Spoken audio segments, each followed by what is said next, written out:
ভাই রে ভাই, এই ছোট্ট জীবনে আর কত কিছু যে দেখা লাগবে রে।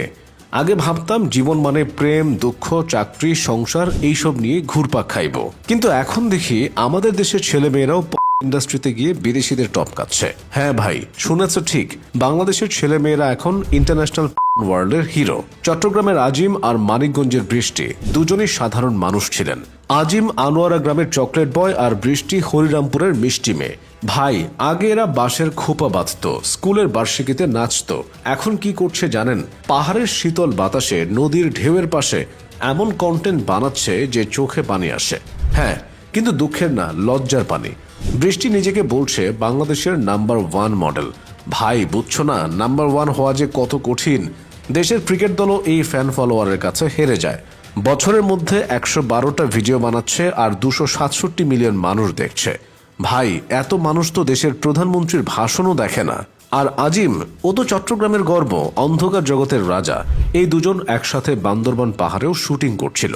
ভাই, পাহাড়ও লজ্জায় নিচে নেমে গেছে শুনেছে। বৃষ্টি আগে একবার বিয়ে করেছিল, তারপর স্বামীকে ছাইরা এমন পথে নামলো যে পথে গুগলও বলে ভাই এই রাস্তায় যেও না, জীবন ঝুঁকিতে।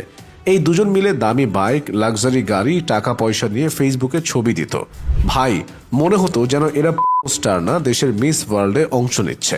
টেলিগ্রাম চ্যানেল খুলে ভিডিও লিঙ্ক দিত, দেখো নতুন এপিসোড লাইভ।